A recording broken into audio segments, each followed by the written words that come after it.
Assalamualaikum warahmatullahi wabarakatuh. Selamat pagi semuanya, selamat pagi Bapak Ibu Dewan Guru yang saya hormati, Bapak Tajudin SPD yang saya hormati, Bapak Aris Fahrudin SE yang saya hormati, Ibu Nina Hernasari SAP dan Ibu Elisa Ningsi selaku Dewan Juri dan Tim Penguji. Tak lupa dan tak ketinggalan kepada Bapak Ginanjar Kurnia Derajat SPD selaku Guru mata pelajaran PKDK. Tak lupa dan tak ketinggalan kepada teman-teman yang seperjuangan dengan saya.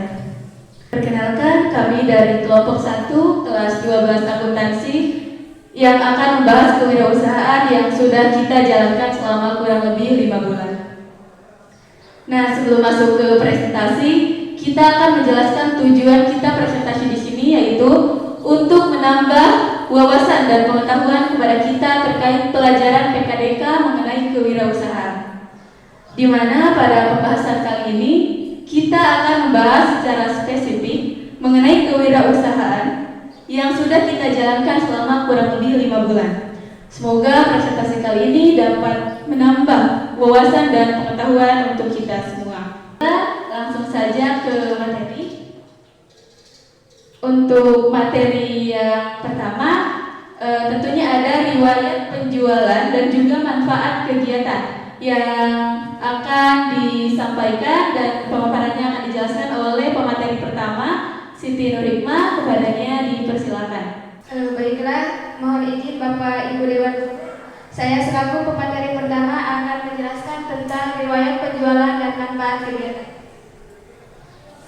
Riwayat penjualan usaha atau bisnis ini dibentuk oleh kami kelompok 1 di kelas 12 akuntansi untuk berwirausaha dan untuk memenuhi tugas praktik pada mata pelajaran PKDK, serta merupakan ide kami untuk mewujudkan wirausaha muda yang berkompeten.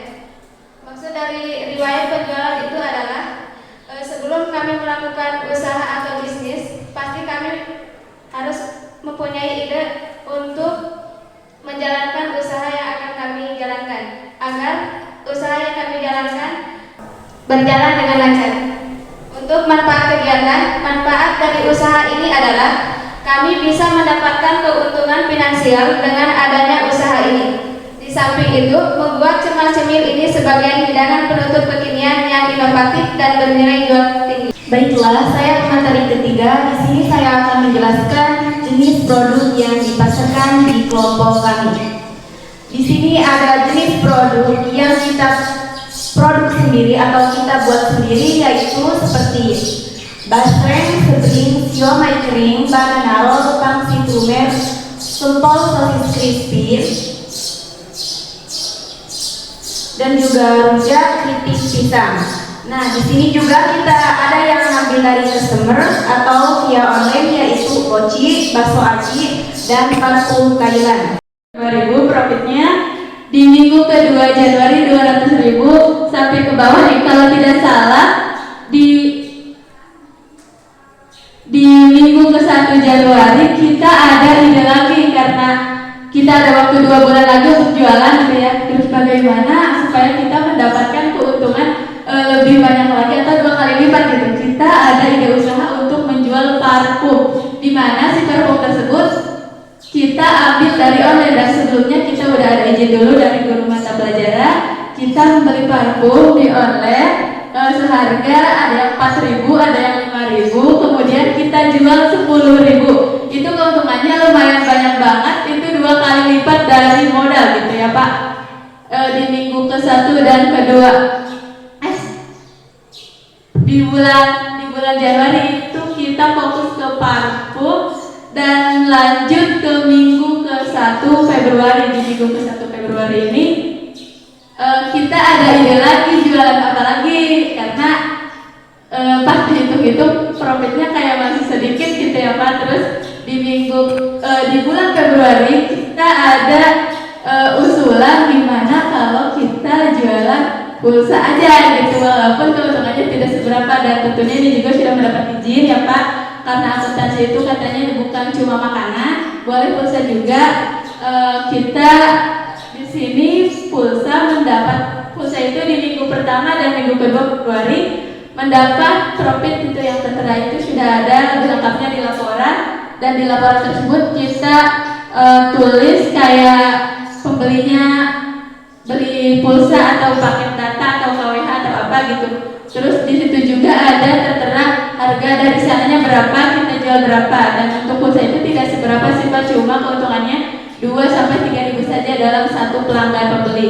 Dan di minggu ketiga Februari sampai 4 Februari di sini kita buka order lagi kayak misalkan open PO lagi gitu ya Pak, untuk penjualan parfum, karena kita lihat di bulan Januari ini keuntungan parfum itu kayak lumayan gitu ya Pak, 2 kali lipat. Nih kita buka rekaman lagi dari minggu ke-3 Februari dan minggu ke-4 Februari, dan parfum mendapat keuntungan di minggu ke-3 248.000 dan di minggu ke-4 mendapat keuntungan 266.000. Setelah kita hitung jumlah profit selama 5 bulan dari bulan Oktober sampai bulan Februari, kita mendapatkan profit sebesar Rp3.532.000. Tepuk tangan untuk kita semua. Dan inilah bukan hal yang mudah gitu ya Pak untuk mendapat keuntungan. Kita sudah memikirkan beberapa produk apa lagi nih yang harus kita jual supaya keuntungannya itu lebih besar dari makanan gitu. Kita udah ada berpikiran jualan parfum, terus nambah ke pulsa selain makanan gitu ya Pak. Intinya pulsa dan parfum ini itu jualan tambahan, yang penting kita ada profit gitu ya. Untuk profitnya itu 3.532.000 dan ini tidak termasuk modal. Dan untuk bukti bisnisnya juga kita bawa ya Pak. Untuk bukti bisnisnya juga kita bawa, takut misalkan kurang sesuai gitu boleh dihitung dulu misalkan sama Pak. Itu keuntungan 3.532.000 itu tidak termasuk modal. Jadi yang modal yang 800.000 itu tertimbulkan oleh kita, dan untuk profit yang 3.532 juga tertimbulkan oleh kita. Alhamdulillah. Ini hal yang sangat luar biasa bagi kita, terasa banget keringatnya gitu ya. Kayak misalkan kegiatan belajar kita kan semuanya perempuan yang nggak ada laki-lakinya satupun. Kita berusaha kayak kegiatan belajar bawa meja, terus apa itu kita yang buat kayak sound apa gitu ya. Jadi keuntungan segini itu sangat terasa banget pedihnya, keringatnya. Tapi hari ini tuh hari yang ditunggu-tunggu untuk pembagian profit ini. Untuk yang selanjutnya ada dokumentasi ya, dokumentasi kegiatan kita, dokumentasi anggota kelompok. Nah, ini kegiatan waktu di Citorek, yaitu pada kegiatan Bajar, kita gunakan kesempatan untuk foto bersama yang nantinya akan dijadikan seperti ini presentasi di saat kita memakai pakaian lengkap, kompak, dan ini juga di suatu kegiatan, bukan foto di luar kegiatan. Untuk yang selanjutnya ini dokumentasi pencarian bahan. Sesuai tadi yang dibicarakan, kayak mau belajar kita harus belanja ke Gandrung, harus ada dokumentasinya gitu ya Pak. Terus ini dokumentasi pembuatan produk. Untuk yang selanjutnya dokumentasi pemasaran produk. Ini adalah bentuk produk yang kita pasarkan, baik itu di Bajar dan juga di pihak online juga sama seperti ini. Nah, ini sesi foto-foto untuk nantinya dijadikan. Selanjutnya untuk kegiatan pemasarannya, yaitu sebelum kami melakukan proses pemasaran dan penjualannya, langkah pertama yang kami lakukan adalah mendiskusikan terlebih dahulu apa saja produk yang nantinya akan kami pasarkan dan berapa saja modal yang nantinya akan kami keluarkan untuk melakukan kegiatan tersebut. Setelah kami mendiskusikan produk apa saja yang akan kami pasarkan nantinya, kami pun memutuskan untuk menjual 7 produk, diantaranya yaitu yang pertama adalah lampu LED, yang kedua pramuka. Yang ketiga ada tempered glass untuk tipe semua tipe HP. Yang keempat ada gantungan hand sanitizer atau gantungan tas. Yang kelima ada tempat charger. Yang keenam ada alat tulis kantor tapi hanya 5 pieces. Dan yang terakhir ada pulsa sekaligus dengan kuotanya dan token listrik. Untuk harga per produknya dimulai dari lampu LED, kami menjualnya dengan harga 35.000.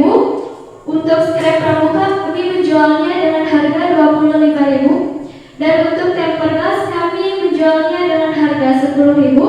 Dan untuk gantungan tas kami menjualnya dengan harga 10.000. Dan untuk tempat charger kami menjualnya dengan harga 5.000. Dan alat tulis kantor atau ATK kami menjualnya dengan harga 8.000. Sedangkan untuk penjualan pulsa dan kuota itu menyesuaikan sesuai dengan pembeli. Selanjutnya, proses produksi. Proses produksinya kami mulai pada awal bulan September. Dan untuk proses produksinya akan disampaikan oleh teman saya.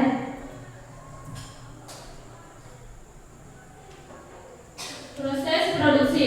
Produk yang kami jual memakai bahan baku yang dibeli sudah jadi, yaitu melalui via online seperti Shopee dan Lazada. Dan untuk penjualan pulsa, kami menggunakan aplikasi Mitra Bukalapak. Dan untuk pengisian saldonya, kami membelinya di minimarket terdekat.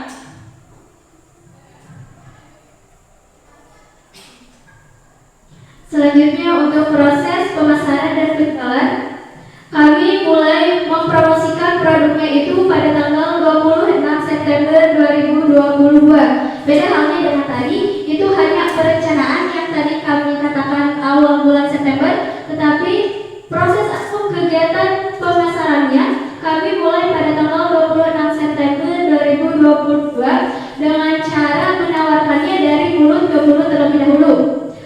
Selanjutnya kepada keluarga dekat, kepada sekolah yang berada di tingkat SD dan SLTP, selanjutnya kepada teman-teman yang berada di sekolah. Untuk proses penjualannya,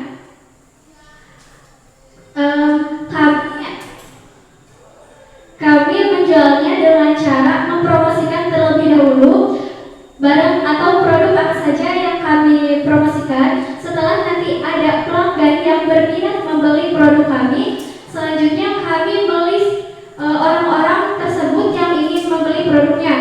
Dan selanjutnya kami memesankan lewat online, karena tadi untuk proses produksinya itu lewat online ya, seperti Shopee dan Lazada. Setelah produknya datang, langkah selanjutnya kami mengantarkan barang tersebut ke sekolah atau pelanggan, lalu si pelanggannya itu membayar uang ke kami. Jadi sistemnya itu ada barang, ada uang. Jadi kami tidak mengambil uang terlebih dahulu, tapi kami hanya melis siapa saja orang-orang yang memesan. Selanjutnya kami pesan, lalu kami antarkan sekalian mereka membayar uang kepada kami.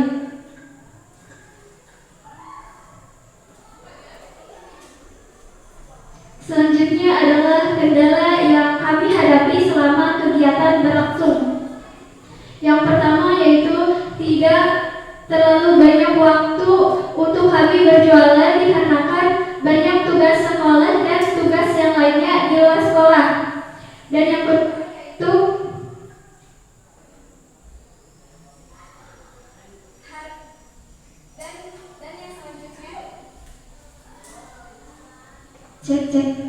Dan yang selanjutnya yaitu harga produk yang tidak menentu. Dikarenakan kami membelinya lewat online, jadi harganya itu tidak menentu. Dan ada kan kalau misalkan di online itu ada biaya ongkos kirim ya, ada ongkirnya. Jadi kadang itu tergantung lokasi. Misalkan kami pesannya di daerah yang jauh, misal Jogja, itu otomatis ongkos kirimnya juga semakin meningkat. Jadi kami baik, lanjut ya Bu. Dan di sini juga itu modal keseluruhan pada saat kami mempromosikan, memang kami sudah mengelis berapa saja pemesanan pada setiap sekolah, tetapi datanya itu hilang pada saat kami melaksanakan Belajar Digital Lab. Jadi kami ambil dari keseluruhannya saja. Dari 4 sekolah itu kami berhasil menjualkan barang tersebut. Untuk memulai menjual, nantinya terlebih dahulu kita harus meregistrasi dan memverifikasi akun kita di aplikasi. Baik, terima kasih. Baik, selanjutnya poin D, perhitungan modal dan keuntungan. Kami sekelompok beranggotakan 9 orang. Saldo awal yang kami butuhkan adalah sebesar 900.000 yang nantinya akan digunakan untuk membeli saldo awal pulsa, Polaroid, dan untuk membiayai pengeluaran-pengeluaran lainnya. Jadi kami mengumpulkan per orang masing-masing sebesar Rp100.000, di mana pengumpulannya nanti akan diberikan kepada bendahara kelompok. Selanjutnya, perhitungan keseluruhan. Modal keseluruhan yaitu 900.000. Pengeluaran yaitu modal pulsa awal 800.000, modal Polaroid yaitu 95.000, dan kami membeli pulpen yaitu 3.000, beli kertas folio 2.000.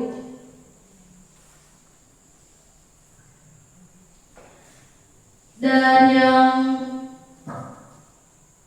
selanjutnya, selama 5 bulan ini kami memperoleh keuntungan sebesar 2.664.000. Dan itu untuk keuntungan pulsa, dan untuk keuntungan Polaroid yaitu 27.000. Jumlah keuntungan keseluruhan yaitu 2.691.000.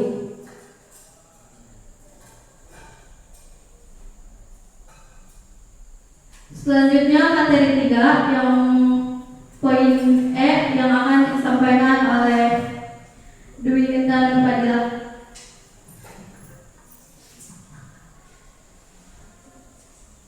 Baik, di sini saya akan melanjutkan materi 3 tentang strategi pemasaran. Dalam hal ini kami akan memasarkan produk kami melalui media sosial. Dengan menggunakan media sosial, kita dapat membagikan informasi terkait brand atau produk yang ingin kita pasarkan. Entah itu informasi mengenai harga, promosi, ataupun informasi-informasi lainnya yang bersangkutan dengan produk kita. Dengan menggunakan media sosial, hubungan kita dengan pelanggan akan lebih dekat. Jika pelanggan nantinya memiliki keluhan, mereka tidak perlu lagi repot-repot datang ke tempat kita. Produk kita. F. Target pemasaran. Target pemasaran adalah suatu kelompok konsumen yang menjadi sasaran untuk membeli produk yang kita jual. Tujuan adanya target pemasaran ini adalah untuk memastikan bahwa pemasaran kita itu tepat sasaran. Jika target pemasaran kita tepat, maka penjual kita akan meningkat.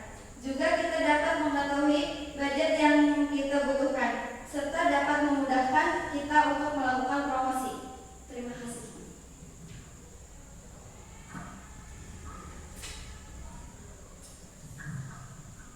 Baik, selanjutnya kesimpulan dari materi yang tadi kami sampaikan, yaitu yang disampaikan oleh Saudari Sinta Nurhimah.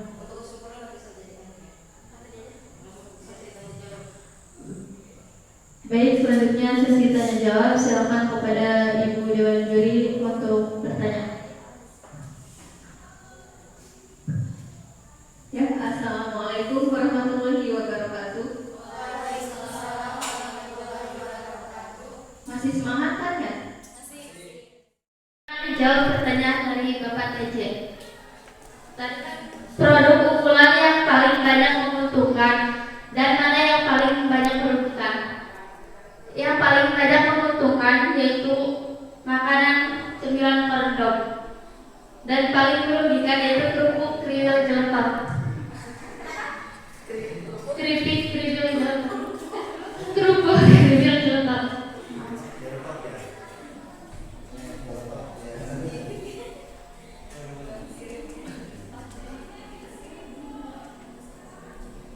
Pantaskah produk ini dijadikan usaha mandiri? Pantas saja jika mempunyai keinginan dan modal.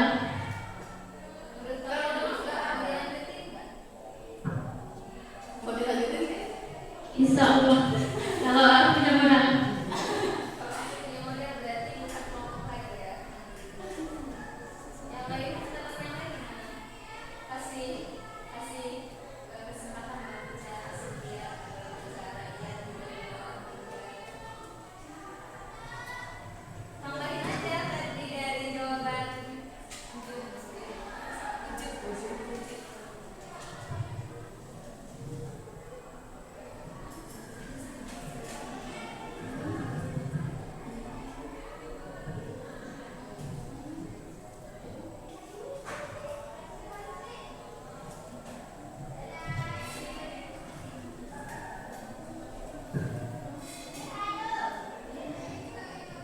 Tadi apa tadi? Jangan banyak.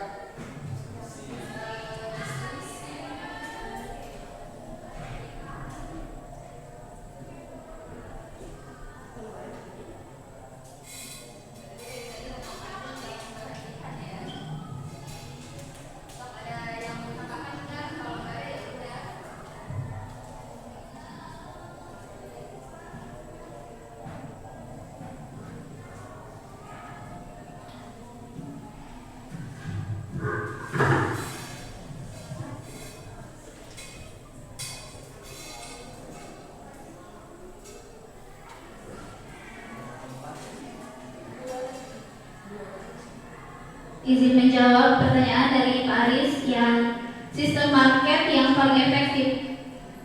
Sistem market yang paling efektif itu adalah sistem COD.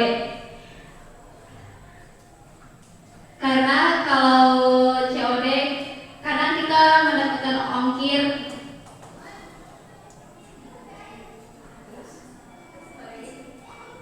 yang ongkos gitu. Ya, jadi kalau harganya 10.000 jadi nanti dapatnya 12.000 gitu. Itu yang sistem market yang paling efektif.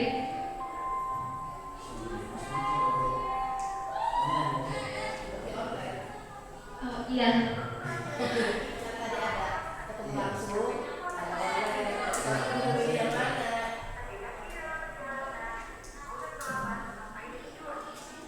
Oh.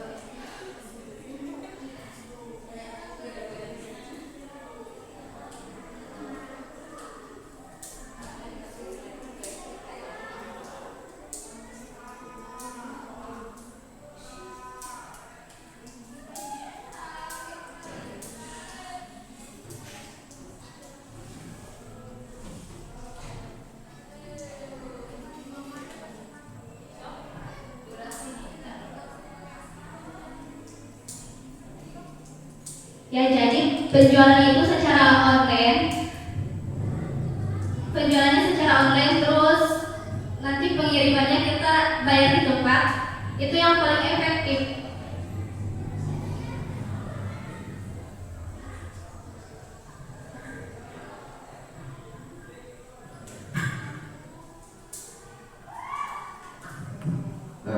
Pertanyaannya tapi ketemu kan ya pertanyaannya ya, menurut saya tadi ya. Paham maksudnya, paham ya? Gimana? Kalian tadi ketika mempresentasikan dari sistem yang market yang sudah kalian jalankan tadi kan ada dua sebenarnya, ya kan? Ada sistem face to face, direct selling seperti dia saya atau apa sebenarnya? Offline gitu ya, enaknya offline gitu. Kalau offline kan kayak COD gitu. Nah, karena COD itu kan buat online itu kan berarti itu kan order ya. Ya, terus tadi itu ada medsos. Tadi Siti Hayat menyampaikan sebagian besar profitnya itu melalui medsos, benar ya? Seperti itu kalau nggak salah kan? Nah, saya simpel. Dari kedua sistem itu, sistem mana yang paling efektif? Itu aja kan sebenarnya. Sistem mana yang paling efektif? Dan pelayanan terimanya seperti apa? Karena saya target lihat dari keunggulannya itu di pelayanan terima tadi. kami memahami pelayanan konsumen bisa begitu ya. Sebenarnya simpel sih, ya simpel. Kalau saya sebenarnya hanya gambaran ya ini. Itu sangat simpel sekali pertanyaannya. Ya Romi karena saya terlalu ganteng kali ya jadi. Ya, silakan.